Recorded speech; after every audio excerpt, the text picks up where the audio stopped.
श्री शिवाय नमस्तुभ्यम। दोस्तों, जैसा कि आप सभी लोग जानते हैं कि 14 अप्रैल 2026 यानी मंगलवार को पड़ रही है बैशाख मास की कृष्ण पक्ष द्वादशी तिथि और मेष संक्रांति। और दोस्तों, ये वो तिथि है जो बैशाख मास में पड़ने वाली सबसे बड़ी तिथि है, क्योंकि ये मंगलवार के दिन पड़ रही है और इसका बहुत ही बड़ा और विशेष महत्व होता है। पूज्य गुरुजी ने कहा है कि अगर कभी भी मौका लग जाए और बैशाख महीने की द्वादशी तिथि मंगलवार को पड़ जाए तो आप लोगों को एक चुटकी काला तिल वाला उपाय तो अवश्य ही करना चाहिए।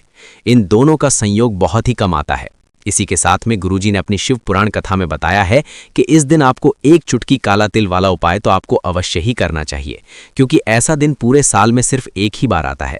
और दोस्तों, आप सभी लोग जानते हो कि मंगलवार द्वादशी तिथि का अगर सबसे बड़ा कोई उपाय है तो वो एक चुटकी काला तिल वाला उपाय है। तो दोस्तों, मंगलवार द्वादशी तिथि के दिन आप लोगों को इस एक चुटकी काला तिल वाला उपाय को जरूर करना है। बहुत सारे लोग होंगे जिन लोगों ने इस उपाय को ना किया हो, मतलब पूरा साल निकल गया, उन्होंने किसी भी दिन इस चुटकी काला तिल वाला उपाय को ना किया हो।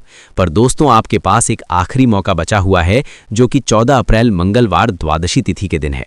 इस दिन आप लोगों को इस वाले उपाय को जरूर कर लेना है। भले ही आपने पूरे महीने भर इस उपाय को ना किया हो, पर अगर आपने इस महीने के मंगलवार द्वादशी तिथि के दिन अगर इस वाले उपाय को कर लिया तो आपको इस उपाय को करने का वो फल मिलेगा जिसकी आपने कभी कल्पना भी नहीं करी होगी। इसीलिए आप लोग इस वाले उपाय को एक बार जरूर कर लेना है, ताकि आप लोगों के हाथ से ये मौका ना जा सके और आपको इस उपाय को करने का फल मिल सके। दोस्तों, ये उपाय पंडित जी ने अपनी अभी की ही श्री शिव महापुराण की कथा में बताया है। उपाय को आज हम आपको बहुत अच्छे से समझाने वाले हैं। इस वीडियो को देखने के बाद इस उपाय को समझने के लिए आपको कोई और वीडियो को देखने की जरूरत नहीं पड़ेगी। तो चलिए दोस्तों, उपाय को शुरू करते हैं।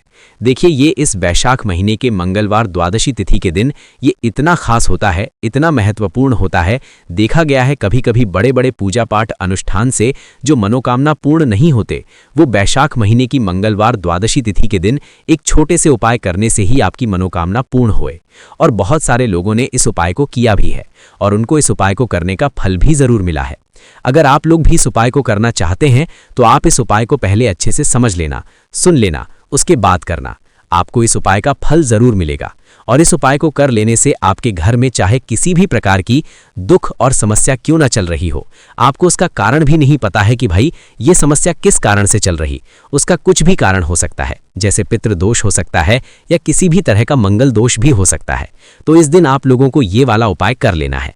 ये एक ऐसा उपाय है जिस उपाय को अगर किसी विशेष दिन पर किया जाए तो भाई उस विशेष दिन का जो है वो तो हमें मिलता ही मिलता, पर हमने उस दिन पर इस उपाय को किया है तो हमें उससे भी बड़ा फल मिलता है और फल बहुत जल्दी मिलता है, क्योंकि आप इस उपाय को बहुत ही बड़े और विशेष दिन पर कर रहे हो। तो चलिए अब उपाय के बारे में बात करते हैं, लेकिन उससे पहले आप लोगों को ये जानना आवश्यक है कि आखिर ये उपाय किस समय करना है, किसको करना है और कैसे करना है। तो चलिए हम आगे आपको वीडियो में एक एक करके बता देते हैं। लेकिन उससे पहले अगर आप लोग हमारे चैनल पर पहली बार आए हैं या फिर मेरी आवाज़ आज पहली बार सुन रहे हैं तो हमारे चैनल द वास्तु शक्ति को सब्सक्राइब जरूर कर लेना और इस वीडियो को लाइक करके कमेंट बॉक्स में श्री शिवाय नमस्तुभ्यम ओम नमः शिवाय जरूर टाइप कर देना। तो दोस्तों, इस एक चुटकी काला तिल वाला उपाय को हमें इस मंगलवार द्वादशी तिथि के दिन कैसे करना है, किसको करना है, किस समय करना है और कहां पर करना है, ये सारे सवालों के जवाब आपको इस वीडियो में मिल जाएंगे।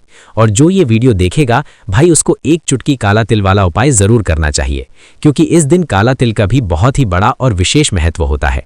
और बात आ जाए एक चुटकी काला तिल वाला उपाय की तो ये सोने पर सुहागा वाली बात हो जाती है और ये एक बहुत ही बड़ा उपाय हो जाता है इस मंगलवार द्वादशी तिथि का। तो अब दोस्तों, इस एक चुटकी काला तिल वाला उपाय को आखिर करना किसको है, सबसे पहले हम लोग वो बात जान लेते हैं। तो देखो, घर की जो बड़ी माताएं बहनें होती हैं, उन माताओं बहनों में से कोई भी एक बड़ी माता बहन इस वाले उपाय को कर सकती है। और दोस्तों, अगर आप तो अपने घर में से सभी सदस्यों को भी इस उपाय को करवा सकते हैं।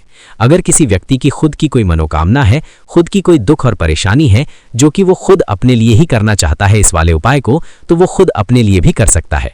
बाकी अगर कोई घर में से ऐसा है जो कि अपने पूरे घर परिवार की सुख और शांति के लिए ये वाला उपाय करना चाहता है, तो भाई वो भी कर सकता है, उसमें भी कोई दिक्कत वाली बात नहीं है। कहने का मतलब है कि इस उपाय को हर एक सदस्य भी कर सकता है और पूरे घर परिवार के सदस्य के लिए घर की बड़ी माताओं बहनों में से कोई एक माता बहन भी कर सकती है। माताएं बहनें अगर घर में उपस्थित ना हो या वो ये वाला उपाय ना कर पा रही हो तो फिर घर का कोई बड़ा सदस्य भी इस एक चुटकी काला तिल वाला उपाय को कर सकता है, चाहे फिर वो पुरुष ही क्यों ना हो, उसमें कोई भी दिक्कत वाली बात नहीं है।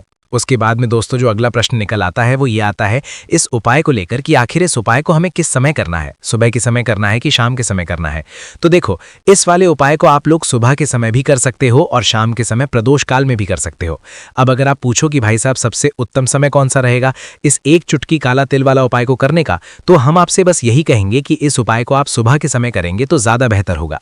बाकी अगर प्रदोष काल शाम के समय भी करेंगे तो भी अच्छा होगा, उसमें कोई भी दिक्कत वाली बात नहीं है। तो अब दोस्तों जो अगली सबसे बड़ी और महत्वपूर्ण बात आती है वो ये आती है कि सुबह अगर हम उपाय को करेंगे तो हमें कितने बजे से लेकर कितने बजे तक के बीच में करना है, और शाम के समय प्रदोष काल में करेंगे तो हमें कितने बजे से लेकर कितने बजे के बीच में करना है। तो देखो, सुबह जितनी जल्दी हो सके आप उपाय को करने की कोशिश करना कि अगर किसी कारणवश लेट भी हो जाओ, थोड़ी देर भी हो जाए, तो 10 या 11 बजे तक भी आप उपाय कर लेना और 12 बजे से ज्यादा देरी ना हो। ठीक है, इस बात का ध्यान रखना। उसके बाद में दोस्तों अगर शाम के समय प्रदोष काल की बात करें, प्रदोष काल का जो समय होता है वो शाम के 6 बजे से शुरू हो जाता है। मतलब शाम के 6 बजे से लेकर 7 बजे के बीच का जो समय होता है ये समय प्रदोष काल का समय होता है। तो आप उपाय को 7 या 8 बजे के बीच में भी कर सकते हो। मतलब शाम के 6 बजे से रात 8 बजे के बीच में आप कभी भी इस वाले उपाय को कर सकते हो, उसमें कोई भी दिक्कत वाली बात नहीं है। देखिए, यदि आपके जीवन में संकट बहुत ही अधिक चल रहे हो, समस्याएं बहुत ही अधिक चल रही हो, एक एक रुपया खर्च करने आपको बस उड़ रहा है, भूमि से जुड़ी हुई कोई भी समस्या हो या फिर आपके विवाह से जुड़ी हुई कोई भी समस्या हो या आपके व्यापार से जुड़ी हुई कोई भी समस्या हो, तो आपकी ये सारी समस्या इस मंगलवार द्वादशी तिथि के दिन समाप्त होने वाली है। तो चलिए दोस्तों जानते हैं उस विशेष उपाय के बारे में। देखिए, इस वीडियो में हम पूज्य गुरुजी द्वारा बताए गए 3 बहुत ही चमत्कारिक उपायों के बारे में जानेंगे। देखिए, ये जो उपाय है आपके जीवन से दुर्भाग्य का तो अंत करेंगे ही साथ यदि आपके जीवन में धन की समस्या चल रही है तो वो सभी भी आपकी समाप्त हो जाएंगे। देखिए, गुरुजी ने बताया है कि जब भी मंगलवार द्वादशी तिथि का दिन पड़े तो हमें कर्ज मुक्ति के लिए कुछ उपाय करने चाहिए। इसी के साथ हमें धन प्राप्ति, भूमि से जुड़े कार्यों और विवाह के लिए भी उपाय करने चाहिए। तो चलिए दोस्तों जानते हैं गुरुजी द्वारा बताए गए सबसे पहले उपाय के बारे में। देखिए, ये उपाय विशेषकर उन लोगों को करना है जिनकी भूमि से जुड़ी कोई भी समस्या चल रही हो, यानी कि उनकी भी जमीन से जुड़ी हुई समस्या चल रही है, यानी कि जो लोग मकान खरीदना चाहते हैं या फिर उनका खेत से जुड़ा कोई भी केस चल रहा है, या फिर जिनके भी विवाह में विलंब हो रहा है, या फिर जिन भी लोगों के जीवन में कर्ज बहुत ही अधिक बढ़ने लगा है, कर्ज जो है वो चुका नहीं पा रहे हैं, तो गुरुजी ने कहा है कि ऐसे लोगों को ये उपाय करना चाहिए।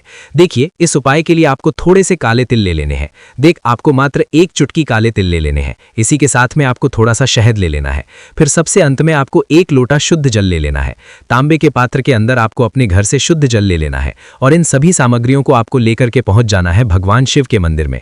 देखिए, पूज्य गुरुजी ने बताया है कि इस उपाय को आप सुबह से लेकर के शाम तक किसी भी समय में कर सकते हैं। देखिए, मंदिर पहुंचने के बाद आपके पास जो एक बेलपत्र है और बेलपत्र की जो सबसे बड़ी वाली पत्ती होती है और उसकी जो चिकनी साइड होती है उस पर आपको अच्छे से शहद का लेपन कर देना है, यानी कि बेलपत्र की बड़ी वाली पत्ती पर, पूरी ही पत्ती पर अच्छे से शहद लगा देना है। अब देखिए, यह जो बेलपत्र है इसे आपको अपने सीधे हाथ की हथेली पर रखना है और आपके जो भी कार्य अटक रहे हैं, देखिए बहुत से लोग ऐसे होते हैं जो अपनी नौकरी को प्राप्त करने के लिए सालों से तैयारी करते हैं लेकिन उनको नौकरी नहीं प्राप्त हो पाती है। बहुत से ऐसे लोग होते हैं जो बहुत ही मेहनत करते हैं, धन भक्ति के लिए बहुत अधिक प्रयास करते हैं लेकिन फिर भी उनको धन प्राप्त नहीं हो पाता है। तो गुरुजी ने बताया है कि जब भी आपको अपने कार्यों में सफलता ना मिले तो फिर आपको मंगलवार के दिन इस उपाय को अवश्य करना चाहिए। देखिए, अब आपको जिस भी कार्य में सफलता प्राप्ति करनी है उस कार्य को सफल बनाने के लिए आपको महादेव से प्रार्थना कर लेनी है और फिर यह जो एक बेलपत्र है इसे आपको भगवान शिव के शिवलिंग पर अर्पित कर देनी है। देखिए, बेलपत्र की चिकनी साइड जिस पर आपने शहद लगाए हैं वो शिवलिंग से स्पर्श रहेगी और इसकी जो डंडी है वो आपको जलाधारी की ओर रखनी है। इस प्रकार से आपको यह बेलपत्र अर्पित कर देनी है। अब देखिए, आप जो 1 लोटा जल लेकर के आए हैं उसे आपको भगवान शिव के शिवलिंग पर धीरे धीरे अर्पित कर देना है, श्री शिवाय नमस्तुभ्यम इस मंत्र का जाप करते हुए। देखिए, जैसे ही ये जल शिवलिंग से होकर के जलाधारी की ओर बह करके आएगा तो इसे आपको थोड़ा सा अपने सीधे हाथ की हथेली में झेल लेना है। इस जल को आपको अपनी दोनों आंखों पर लगा लेना है और इस जल का थोड़ा सा छिड़काव आपको अपने शरीर पर कर लेना है। पूज्य गुरुजी ने बताया है कि जब भी हम मंगलवार के दिन शहद वाली बेलपत्र शिवलिंग पर अर्पित करते हैं तो इससे हमें महादेव हर कार्य में सफलता प्राप्त करवाते हैं। यदि हमें अपनी मेहनत करने के बावजूद भी पर्याप्त मात्रा में सफलता नहीं मिल पा रही है तो गुरुजी ने कहा है कि आपको मंगलवार द्वादशी तिथि के दिन यह चमत्कारिक उपाय अवश्य ही कर लेना है। अब दोस्तों हम जान लेते हैं गुरुजी द्वारा बताए गए तीसरे विशेष उपाय के बारे में। देखिए, इस उपाय के लिए भी आपको मात्र 1 लोटा शुद्ध जल ले लेना है तांबे के पात्र के अंदर। फिर इसी के साथ में आपको एक प्यारी सी बेलपत्र ले लेनी है। बेलपत्र आपको ध्यान रखना है कि कैसी भी कटी हुई खंडित नहीं होनी चाहिए। अब देखिए, मात्र 2 सामग्री लेकर के आपको भगवान शिव के मंदिर में पहुंच जाना है।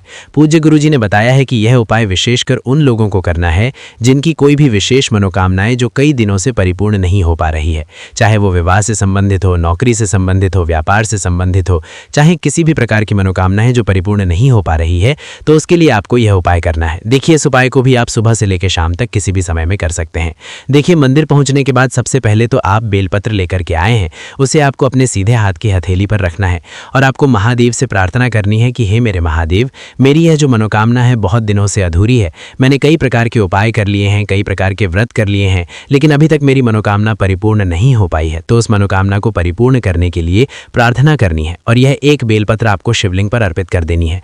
देखिए, बेलपत्र की जो चिकनी साइड है वो शिवलिंग से स्पर्श रहेगी और इसकी जो डंडी है वो आपको जलाधारी की ओर रखनी है। इस प्रकार से आपको यह बेलपत्र अर्पित कर देनी है। इसी प्रकार से आपको यह बेलपत्र अर्पित करनी है। अब देखिए, आप जो 1 लोटा शुद्ध जल लेकर के आए हैं, इसे आपको धीरे धीरे शिवलिंग पर अर्पित कर देना है, श्री शिवाय नमस्तुभ्यम इस मंत्र का जाप करते हुए।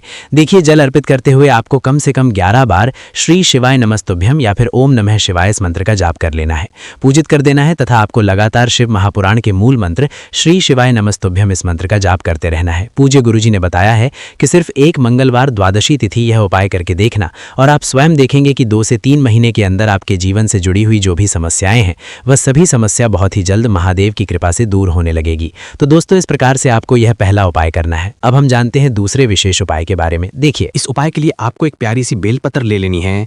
इसी के साथ में 1 लोटा शुद्ध जल लेना है तांबे के पात्र के अंदर और इसी के साथ में आपको थोड़ा सा शहद ले लेना है। देखिए, मंगलवार का दिन है और मंगलवार द्वादशी तिथि के दिन यदि हम शहद का उपाय करते हैं तो इससे महादेव हमसे बहुत ही अधिक प्रसन्न होकर के हमारी मनोकामना को परिपूर्ण करते हैं। देखिए दोस्तों, यदि आपको बेलपत्र नहीं मिल पाती है तो आप भगवान शिव के शिवलिंग पर जो बेलपत्र छड़ी हुई होती है उसे शुद्ध जल से धो करके उसका उपयोग कर सकते हैं। तो इन सभी सामग्रियों को आपको भगवान शिव के मंदिर में लेकर के पहुंच जाना है। गुरुजी ने कहा है कि इस उपाय को भी आप सुबह से लेकर के शाम तक किसी भी समय में कर सकते हैं। देखिए, मंदिर पहुंचने के बाद आपके पास जो एक बेलपत्र है और बेलपत्र की जो सबसे बड़ी वाली पत्ती होती है और उसकी जो चिकनी साइड होती है उस पर आपको अच्छे से शहद का लेपन कर देना है, यानी कि बेलपत्र की बड़ी वाली पत्ती पर पूरी ही पत्ती पर अच्छे से शहद लगा देना है। अब देखिए, यह जो बेलपत्र है इसे आपको अपने सीधे हाथ की हथेली पर रखना है और आपके जो भी कार्य अटक रहे हैं, देखिए बहुत से लोग ऐसे होते हैं जो अपनी नौकरी को प्राप्त करने के लिए सालों से तैयारी करते हैं लेकिन उनको नौकरी नहीं प्राप्त हो पाती है। बहुत से ऐसे लोग होते हैं जो बहुत ही मेहनत करते हैं, धन भक्ति के लिए बहुत अधिक प्रयास करते हैं लेकिन फिर भी उनको धन प्राप्त नहीं हो पाता है।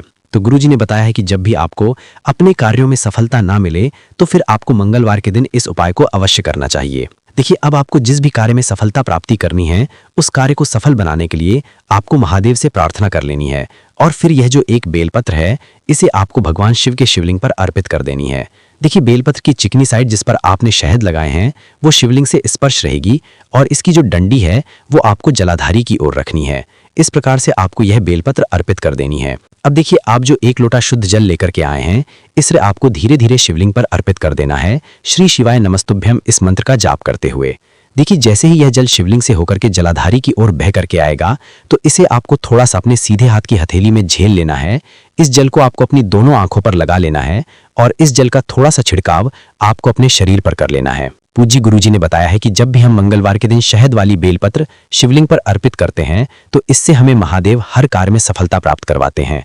यदि हम अपनी मेहनत करने के बावजूद भी पर्याप्त मात्रा में सफलता नहीं मिल पा रही है तो गुरुजी ने कहा है कि आपको मंगलवार द्वादशी तिथि के दिन यह चमत्कारिक उपाय अवश्य ही कर लेना चाहिए। अब दोस्तों, हम जान लेते हैं गुरुजी द्वारा बताए गए तीसरे विशेष उपाय के बारे में। देखिए, इस उपाय के लिए भी आपको मात्र 1 लोटा शुद्ध जल ले लेना है तांबे के पात्र के अंदर। फिर इसी के साथ में आपको एक प्यारी सी बेलपत्र ले लेनी है। बेलपत्र आपको ध्यान रखना है कि कैसे भी कटी हुई खंडित नहीं होनी चाहिए।